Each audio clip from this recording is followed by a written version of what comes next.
Quran Surat Al-Baqarah ayat 240.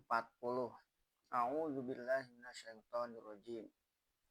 Walladzina yutawaffawna minkum wa yazzaruna ajwajan wasiyatan li ajwajihim mata'an ilal hauli ghairu ikhrajin.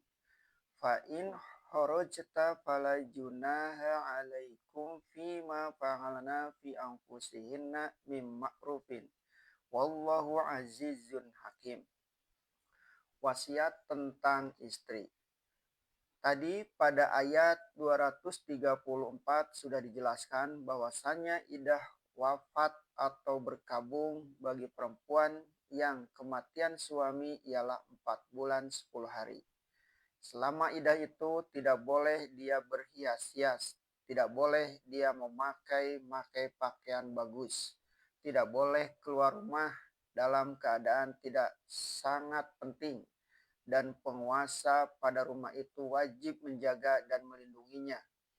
Akan tetapi pada ayat yang berikutnya diberi izin kepada laki-laki lain yang sudi kepada perempuan itu jika mengangsur kata, menyindir dengan halus dan sopan, atau menelangkai meskipun dia masih dalam idah.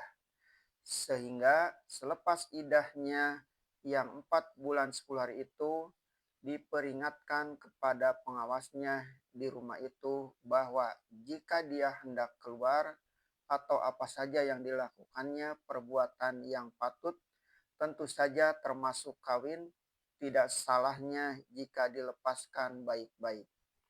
Sekarang datanglah ayat yang 240 menganjurkan lagi kepada suami ketika telah merasa bahwa ajalnya sudah dekat supaya meninggalkan wasiat kepada keluarga yang akan kuasa di rumahnya itu supaya membiarkan atau memberi hak perempuan itu tinggal sampai setahun di rumah itu.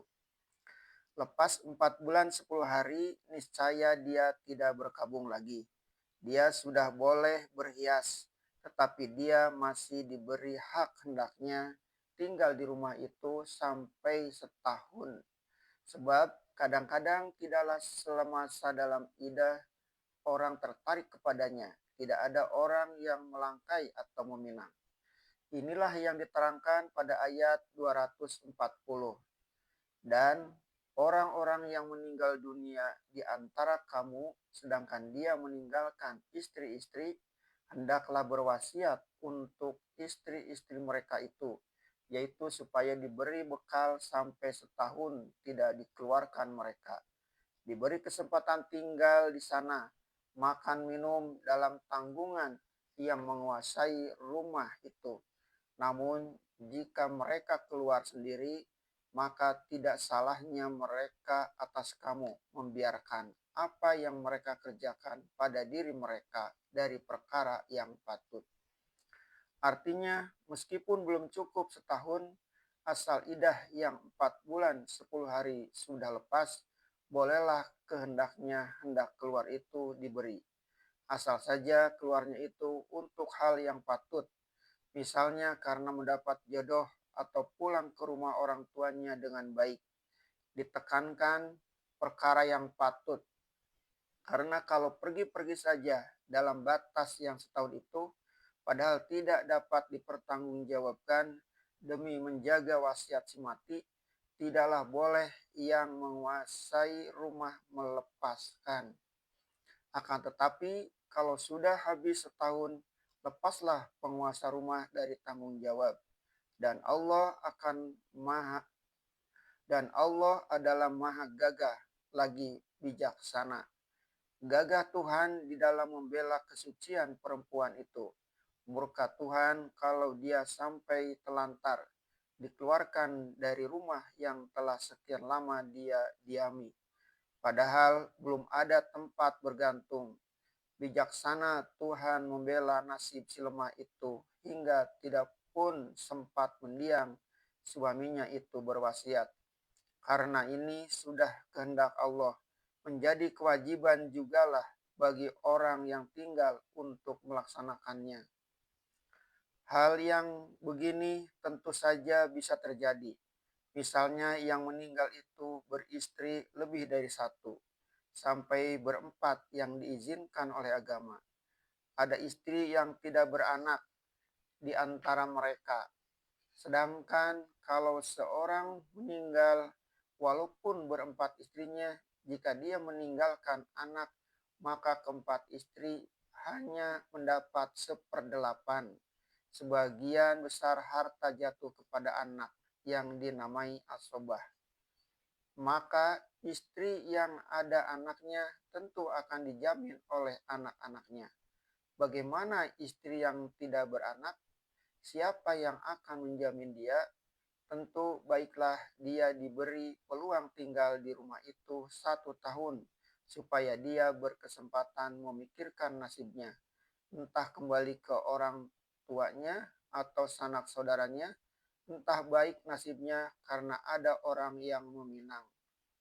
Kalau semangat ihsan dan suasana takwa meliputi rumah itu, niscaya sampai berapa tahun pun mereka akan dibiarkan oleh wanita-wanita di rumah itu diam di sana. Bahkan pernah kita melihat istri yang malang tidak beranak itu disamakan pemeliharaan atas oleh anak-anak si mati dengan kepada ibu mereka sendiri dan tinggal bersama dia sampai mati.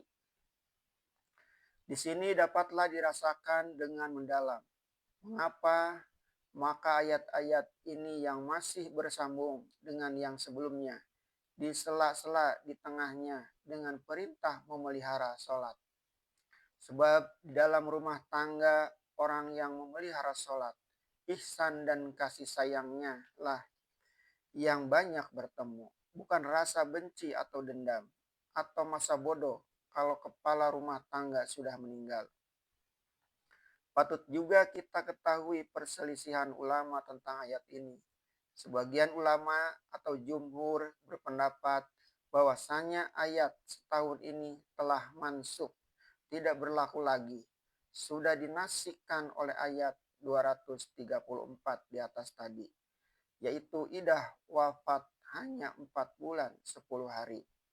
Akan tetapi Mujahid, salah seorang ulama tabi'in, berpendapat bahwa ayat ini muhkamah, tetap berlaku dan tidak mansukh.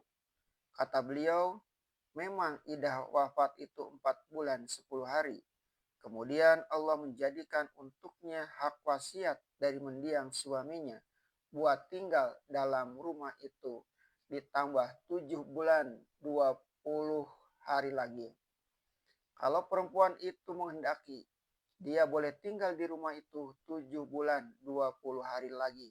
Dan kalau dia hendak keluar, dia pun boleh keluar. Kemudian dijelaskan lagi pendirian Mujahid itu bahwa ayat idah 4 bulan 10 hari ialah kewajiban baginya menahan diri. Sedangkan ayat setahun ialah hak yang patut diterimanya, yaitu berdiam di rumah itu selama setahun jika dia mau. Yang pertama ialah menyatakan kewajibannya, dan yang kedua menyatakan haknya. Penafsiran kita di atas tadi adalah mempertemukan dan memperjelas persesuaiannya.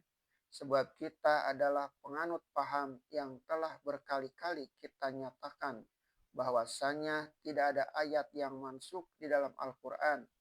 Imam Syafi'i sendiri bahkan berpendirian bahwasanya Al-Quran tidaklah dapat dinasibkan oleh Al-Quran pula.